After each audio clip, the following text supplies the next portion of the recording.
Ferries are a huge part of traveling in Greece, especially if you're visiting the islands. And honestly, they look simple until you're actually there. You arrive at a port, there are multiple ships, different companies, very few announcements, and suddenly you're not sure if you're in the right place.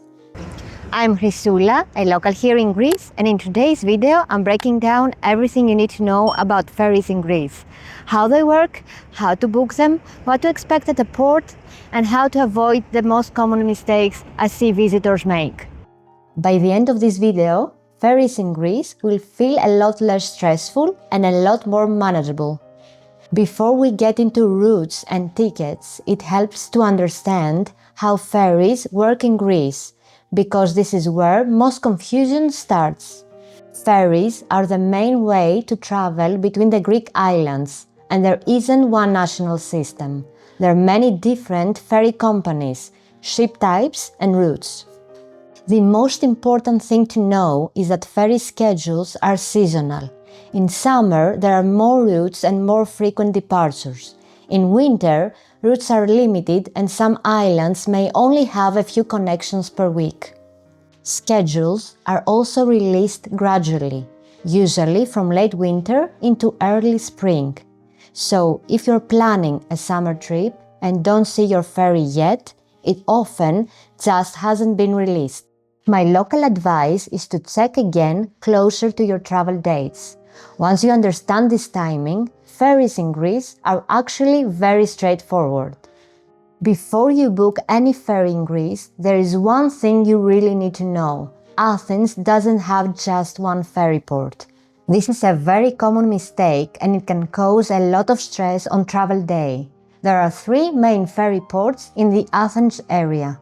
Piraeus is the main one. It's the largest port in Greece and serves ferries to the Cyclades, the Argosaronic Islands, Crete, the Dodecanese and the North Aegean.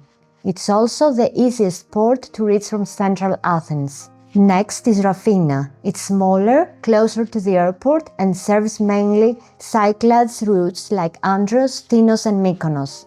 It can be a good option if you are landing and heading straight to the islands, but routes are more limited. And finally, there is Lavrio. It's a small port with very limited routes, mainly to islands like Kea and Kythnos, and it only makes sense for specific destinations. The most important tip here is to always double-check which port your ferry leaves from. Piraeus, Rafina and Lavrio are far from each other. You can't switch ports at the last minute. Now that you know where ferries leave from, let's quickly talk about the different types of ferries in Greece, because this really affects comfort and cost. First, there are conventional ferries. They're slower, more stable, especially on windy days. You can move around, sit outside, grab a coffee, and they're usually the cheapest option. Then there are fast ferries that carry cars. They're quicker than conventional ferries, but more stable than smaller, high-speed boats, and they usually offer some deck space. They cost more, but for many people they're a good balance between speed and comfort. After that, you have high-speed passenger-only ferries. These are the fastest, but also the most sensitive to wind. Usually stay seated the whole time. There's no outdoor space, and they're often the most expensive. On short routes, especially around Athens, you will also see flying dolphins. These are small, fast boats used mainly for the Argosaronic Islands like Aegina, Poros, Hydra and Spetses. They're great for quick trips but can feel bumpy in rough seas. My local advice is simple: faster isn't always better. If the time difference is small, I usually choose the more stable and cheaper ferry. At this point, a lot of people ask me the same question. So, should I fly or should I take the ferry? If you're going to a far island like Crete, Rhodes or Santorini and you're short on time, flying often makes more sense. But if you're traveling within the Cyclades or planning to visit more than one island, ferries are usually the better option. They're easier, more flexible and much more relaxed when it comes to luggage. Now let's talk about how to actually book ferry tickets in Greece, because you have a few different options and which one you choose really depends on when you're traveling.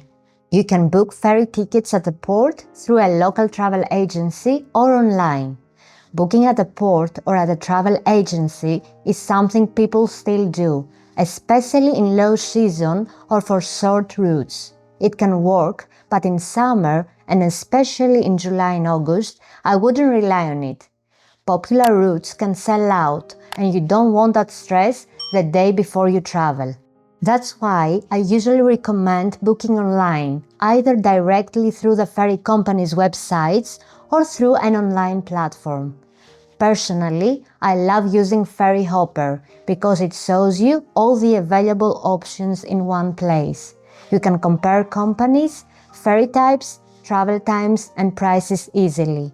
It also has an interactive map that shows ferry connections between islands, which is incredibly helpful when you're planning island hopping.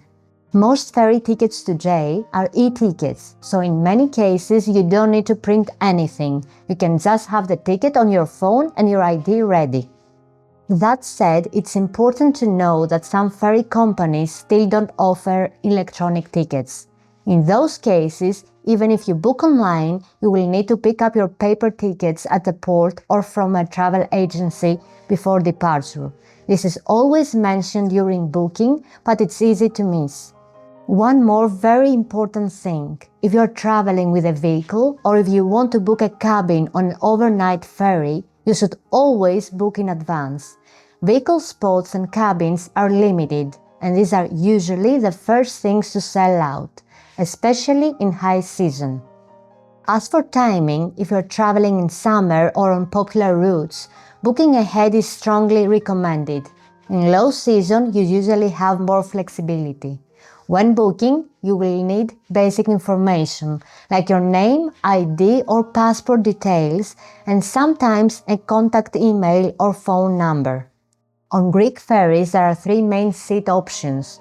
Most people book economy class, which is perfectly fine, especially on larger ferries.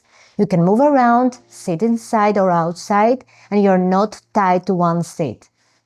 Then there is numbered seating, which means you have an assigned seat indoors. This is useful in high season when finding a free seat inside with economy isn't always easy.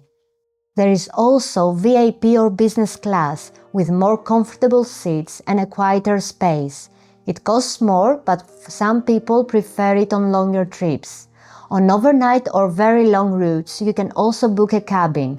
Cabins can be shared or private and are limited, so are best booked in advance, especially in summer. Now let's talk about what happens at the port, because this is where many people feel stressed. In Piraeus, the port is large and divided into gates, so the first thing you should check is which gate your ferry leaves from. You will find this on your ticket.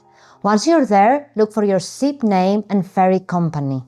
In smaller ports, including most islands, there are no gates. You just check the ship name and the company. Boarding also depends on whether the ferry starts its route at the port or is just stopping briefly. At starting ports, boarding is more relaxed. At island stops, boarding happens very quickly because the ferry leaves almost immediately. Arrive about 30 to 45 minutes early if you're traveling on foot. If you have a vehicle or need to pick up tickets, arrive earlier. Vehicle passengers are guided on board and foot passengers simply follow the line. Now let's talk about luggage, because this is actually one of the easiest parts of ferry travel in Greece. Unlike flights, there are no strict luggage limits. There are no weighing and no extra fees. You just bring your bags with you on board. When you get on the ferry, you will usually see designated luggage areas near the entrance or on the car deck, where people leave larger suitcases. This is completely normal. If you have a smaller bag or a backpack, you can keep it with you at your seat. One important thing to know is that once the ferry leaves, you usually can't go back to the luggage storage area. So before you leave your suitcase there, Make sure you take out valuables, documents, medication, electronics, or anything you might need during the trip. One more thing people often ask about is food on board. Most ferries in Greece have a cafe or snack bar where you can buy coffee, drinks, and simple meals or snacks during the trip. On longer routes, the options are usually a bit better, and some ferries also have a restaurant-style area. That said, prices can be higher than on land, so it's very common for people to bring their own snacks or water, especially on longer crossings. Before we finish, here are a few last local tips that really make a difference. Weather matters a lot when it comes to ferries. In summer, strong winds like the Meltemi can cause delays or cancellations, and in winter, disruptions are more common. That's why it's always smart to leave buffer days in your itinerary and avoid very tight ferry-to-flight connections. If you're prone to seasickness, it's a good idea to bring seasickness tablets, especially on windy days or on faster ferries. And always pack a light jacket or sweater. Even in summer, ferries can feel cold inside because of the air conditioning. One of the biggest mistakes I see is trying to do too much. Booking impossible routes, squeezing in too many islands, or choosing the fastest ferry without thinking about comfort or weather. Another very common mistake is simply not checking which port a ferry leaves from. And lastly, a quick note if you're traveling with pet. More ferry companies in Greece are pet-friendly.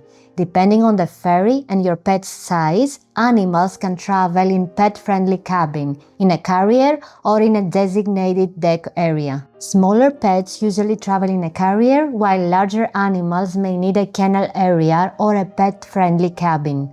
Pets may travel for free or for a small fee, but they always need a ticket. Pet cabins and pet tickets sell out quickly, especially in summer, and you may be asked to show your pet's health booklet or passport. For larger dogs, a muzzle may also be required. If you're planning a trip to Greece or island hopping, I hope this helped make ferries feel a lot less confusing. You will find helpful links and resources in the description below.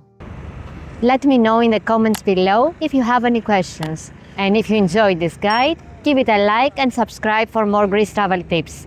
Thanks for watching, and I will see you in the next video. Bye!